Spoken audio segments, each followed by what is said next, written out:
All right, we are back for our final podcast of the Team Draft Fellows Project. This is after the NFL draft, after our live draft, 4-hour podcast.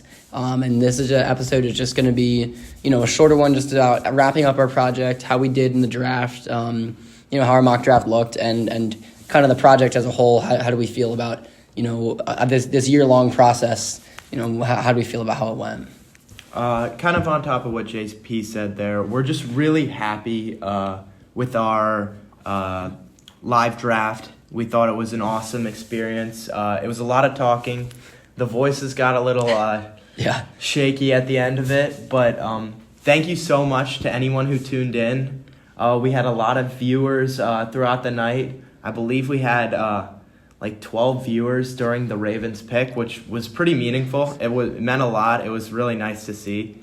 And overall, we thought our model, although we really won't know how our model actually does, our model actually lined up with some of the NFL front offices quite a bit more than we expected, to be honest. Yeah, I mean, we going through the process, as I've told some people, in the past couple of weeks, around February, March, when progress was kind of slow throughout this year, it kind of started to creep in thinking, how good can this actually be? We don't have, as much data as we necessarily wanted or realized that we needed.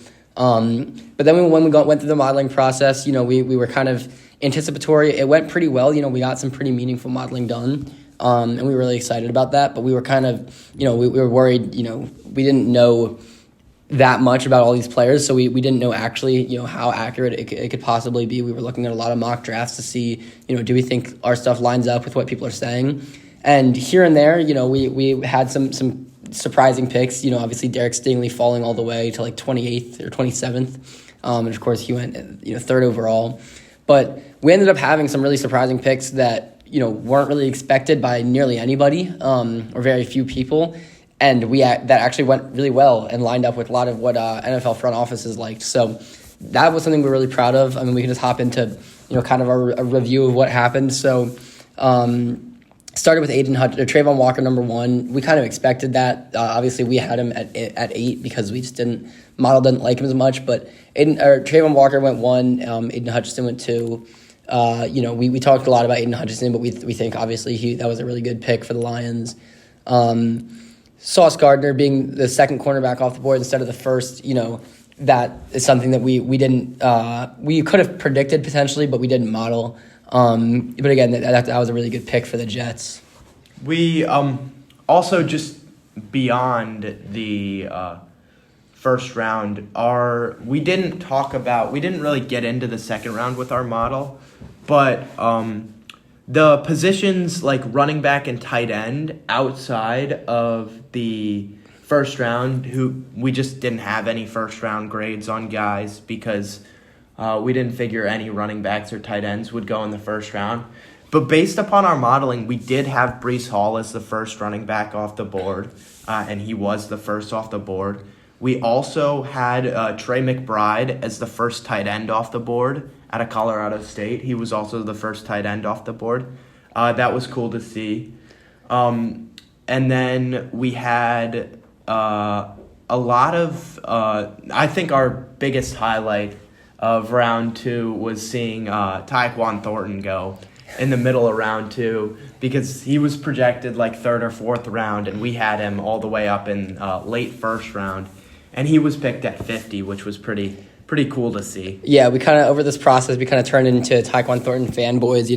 Our model loved his speed. And so, I think even before the combine, he was projected to be a 5th to 6th to 7th rounder. And so, after the combine, his stock shot up a little bit. He went up to, kind of 3rd to 4th round. But yeah, having us mocked him at the end of the first round and then see him go in the second, that was definitely one of the highlights. Another thing that we were super, kind of impressed by is one of the biggest questions going into this draft with the quarterback class. It was really, questionable as to who's going to take a quarterback. Are the quarterbacks this year even good? I know Pete Carroll just said Drew Lock would be the quarterback 1 of this year's class, which is questionable, but maybe the truth. This was definitely a questionable quarterback class, and so a lot of people didn't know how that was going to work out. I know some people were even saying a quarterback could be taking as high as 2. Obviously, we mocked Kenny Pickett to number 6. thinking that he would go a little bit higher. And then Desmond Ridder, I think, was 19th to the Saints. Obviously, Kenny Pickett was the only quarterback drafted in the first round. But, even though we didn't get the exact placement right, we were more just impressed. We impressed ourselves in the way that we had actually mocked just the order correctly. People were saying Malik Willis was easily the quarterback one. Our model hated Malik Willis, and that was shown in the draft. He fell to round 3. Again, in our model, liked Kenny Pickett as quarterback 1 and liked Desmond Ridder as quarterback 2, and that's what actually happened. And honestly, I saw very few, if any, mock drafts that had that order of Kenny Pickett 1, Desmond Ridder 2. And so for us to kind of get that right, and basically nobody else to get, none of these experts that this is their main job. For none of them to predict that right, and for us to do that was probably also one of the highlights of just, the real moment where we kind of realized, this is, even though, again, we aren't experts or anything like that, we actually, we did pretty well, so that was definitely one of the highlights to see that happening. I'll also say, particularly with Desmond Ridder, almost no one had Desmond Ridder as QB2. There's a lot of talk of Malik Willis, then Kenny Pickett, or Kenny Pickett, then Malik Willis, and then maybe even Matt Corral before Desmond Ridder. So that was really cool to see. On top of that, one of our favorite receivers who we had going pretty high, in Jahan Dotson. We had him at 21 to the Patriots. We thought that was because he was graded as probably a round 2 prospect by a lot of people. And we had him up in kind of the middle of the round 1. And he ended up getting taken 16th by the Commanders, which was really cool to see. If you were tuned into the live draft, you saw our thrilled reaction when Jahan Dotson came off the board. That was probably the most exciting pick of the night for us. There was this yelling because that, again, people haven't necessarily reacted that well to the pick after the fact, but the fact that we lined up with an NFL front office and liking Jahan Dotson, that was pretty cool to see. Another highlight, I guess, obviously there was kind of the big 3 of the offensive tackles between Ike Ekwonu, Evan Neal, and Charles Cross, who went off the board in that order. So we had Charles Cross going 2nd and Evan Neal 3rd, but we predicted that Ike Ekwonu would be the first one off the board. That's what our model said. So that was at least one, that was pretty cool to have gotten that correct. And other than that, we did have, unfortunately, we didn't predict any pick going exactly to their spot, but we did have a couple, two different times. We predicted the right player to the right team. So we had Chris Olave to the Saints. I think they traded up to get him. But, to have him, high in our wide receiver room, and for him to go off the board pretty early, that was also pretty cool. And the same thing happened with Kaiir Elam. The Bills traded up a little bit to get him, but, we liked that fit. We thought he was, one of the best cornerbacks on the board. So, pretty proud of that one as well. I think the thing that kind of messed with our mock draft a little bit was we didn't mock trades because that wasn't a part of our project really, was that we weren't evaluating trades. And this draft just happened, particularly in the picks 10 to 20 range. There were so many trades. We saw the Ravens go get Tyler Linderbaum with the 23rd pick from the Cardinals, giving up Hollywood Brown. We saw the Eagles give up or go get A.J. Brown for the 18th pick. There was just a crazy amount of trades in round 1, which was really exciting for our podcast and our live draft coverage. And I thought that helped our just entertained us and helped the entertainment factor a lot. Yeah, over the 4 hours, I thought, I knew going in it was going to be about 4 hours. I thought it would last a lot longer than it was. Especially picks 10 through 20 were pretty electric. Looking at it now, we also predicted that Treylon Burks to the Titans. Again, they picked him earlier, but to have him go in the first round to a team that fit him well, he's kind of that A.J. Brown type to replace A.J. Brown, obviously. So we thought that was pretty cool. Our biggest surprise is the biggest thing that people commented on our mock draft. Stingley and Hamilton falling. As a Ravens fan, I don't love the fact that our model didn't like Kyle Hamilton, but Stingley obviously was picked 3, so that didn't really line up. But again, what we're trying to stress to people, which is kind of hard because a mock draft is really, predicting what's going to happen on draft night. And obviously, if you just look at it at face value, we didn't do that well predicting what was going to happen. But again, what our mock draft is predicting how their careers are going to go. It's not. We knew that Trayvon Walker was going to go number 1 or number 2, but we put him in 8 because we thought that he was the 8th best player, basically. Moving things around slightly for fit, but Derek Stingley, Kyle Hamilton, the 2 biggest guys that fell in our mock draft. We knew that they were going to go way higher, but we won't know until 2, 3, 4 years down the line. Maybe those guys do end up being a lot worse than they were expected, and then that's when we can kind of look back at our board and see how well we really did. I think another thing we wanted to get into in this podcast was our steals of the draft, kind of guys that we thought, according to our model, should have gone higher than they did. And starting that off, we have the linebacker out of Wisconsin who we had going 32, Leo Chenal. And we really love this guy because he had a combination of speed, power, and he just played fast. He had all the numbers in college, and he had a beautiful combine. And he ended up falling to nearly the end of round 3. And we think the Chiefs just got a stud at pick 103. Yeah, and I mean, that's something, again, we would have been even happier if he had gone earlier, just because, that would have shown that we're lining up more with NFL front offices. But when I've looked into draft analysis, after the draft, you look at the winners and the losers. People have been calling the Chiefs massive winners because they're getting a guy like Leo Chenal in the 3rd round. So everyone, we shared in a lot of people's opinions that Leo Chenal was potentially a 1st round or early 2nd round guy. So that was cool to see. The same thing with Travis Jones, who, of course, went to the Ravens. We had him at pick 20. He's just a really big, athletic guy. He's just a really big, forceful guy. And we had him in the 1st round. He obviously went in the 3rd round to the Ravens. So that was another steal that, again, people after the fact are saying this guy could have and should have been a 1st-round pick. He falls to the 3rd round I'm not entirely sure why. Maybe teams just didn't like his fit on their team. But, that was another one where even though we weren't really in line with all the NFL front offices, we were at least somewhat in line with, what people are saying, that he could have been a 1st-round pick. And I have to talk about him because he's a Broncos player. Nick Benito at the end of the 2nd round. I was thrilled to see it, seeing as we had him going 29 to the Chiefs. He fell definitely because of his he's a little bit undersized, and he's going to be more of the one down pass rusher.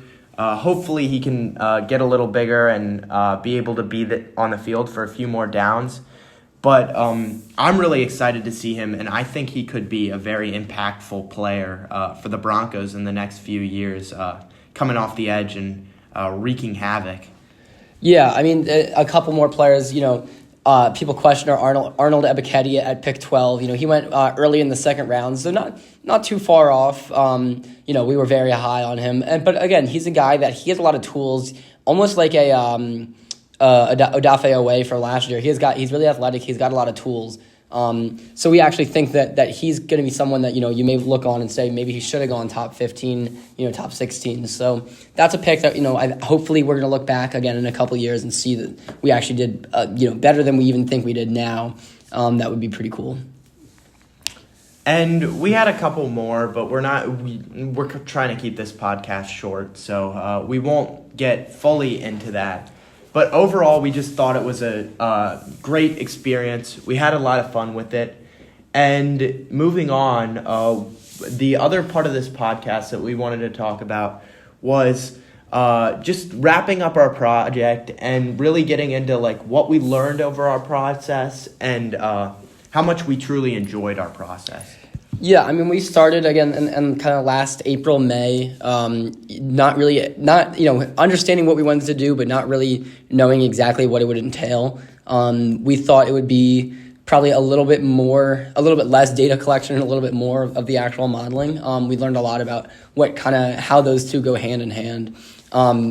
But overall, I mean, it was really interesting.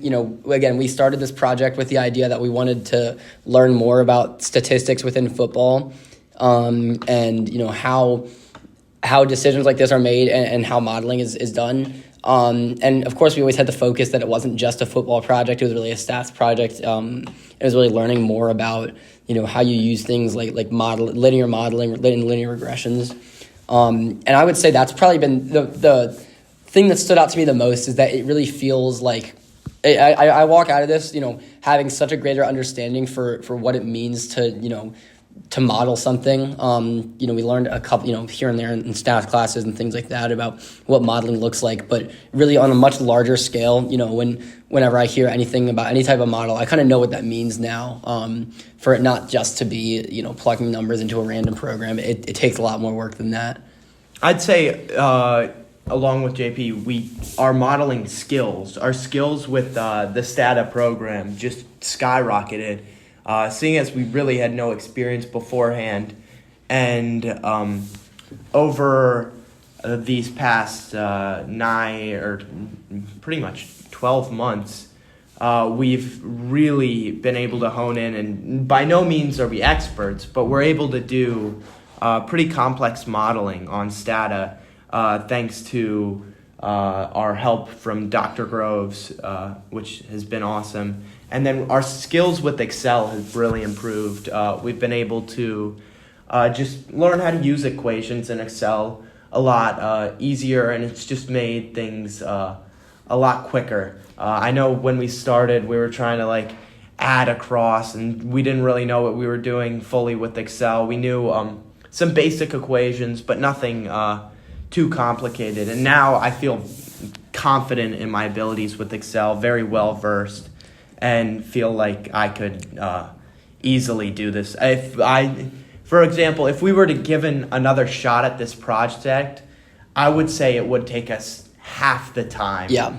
If we were to start this project now, just with our experience we have at the moment. Yeah, I mean, certainly, I remember over the summer when we were just trying to figure out even what modeling program to use. I remember watching a couple videos of just how to do linear regression models in SPSS, and which was one of our programs that we were thinking about using, and just how lost we were. And I was trying to convince myself that we kind of knew what we were doing, and we had no idea. So looking at that, and again in Excel, our first time making our first spreadsheet for the 2012 draft class probably took us a month, and then we got down for the 2022 draft class, it took us maybe 4 days, 4 to 5 days to get all the stats in for that. So it was pretty impressive.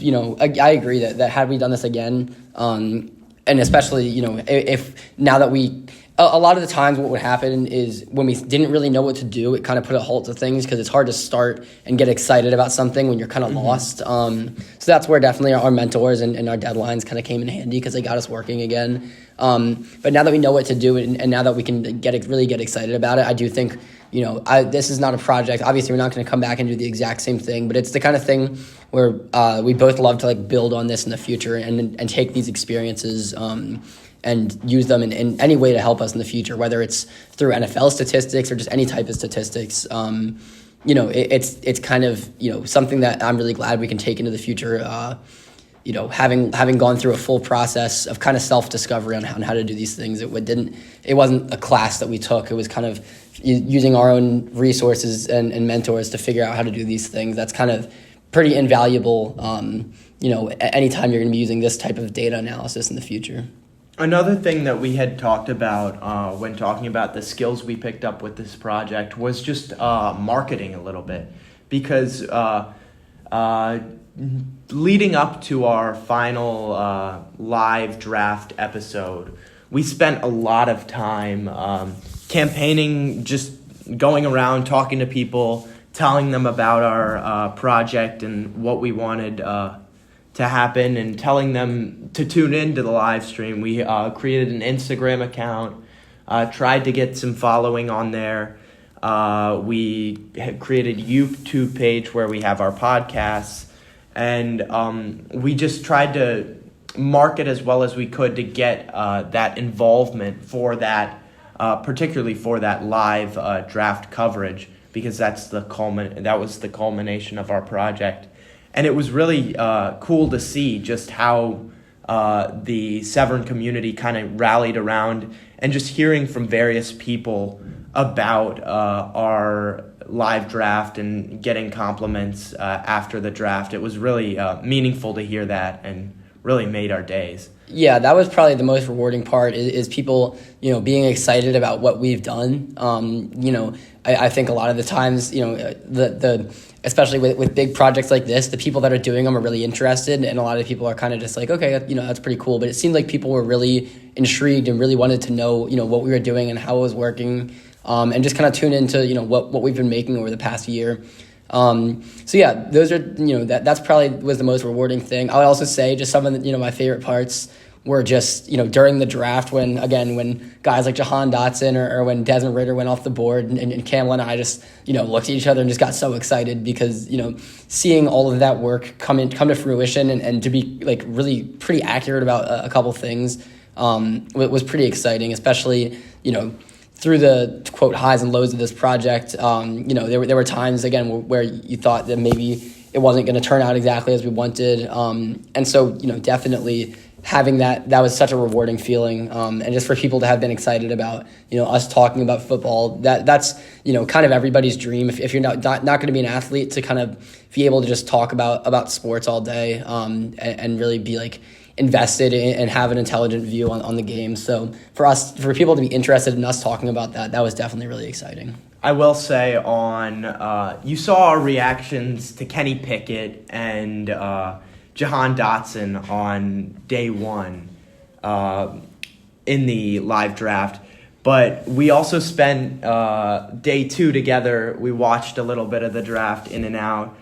We had it on, and our reaction when Tyquan Thornton went off the board, we were jumping up and down. It was a great experience.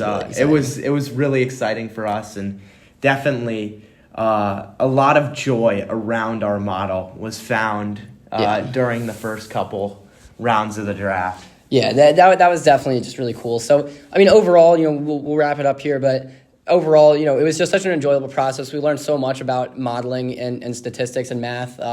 Really, honestly, even more than I thought we would. I kind of thought, it would be a little bit more of a just kind of step-by-step plugging things in and just getting info out. But we really learned a lot about how, what we're actually like, how the linear regression process and the modeling process works, behind the scenes, not just plugging it into a computer program, but really understanding what it's doing to get to, our final picks. And like Campbell said, just a lot about the sports world and using or promoting a project and things like that. So that was just, it was really just a great experience, and it was so rewarding at the end for everyone to be so excited about it. If we did it again, as Campbell said, it would be quicker, and probably better. But I think that I'm pretty proud of how we did, and there's not that much I can look back on and say we made any really major mistakes. So overall, a really great process, and I'm just been excited to share it with everybody. Yeah, I have to agree with JP. Thank you guys so much for tuning in to the podcast, checking out the Instagram, and tuning into the live draft, particularly to those who called in. Yeah. It was awesome.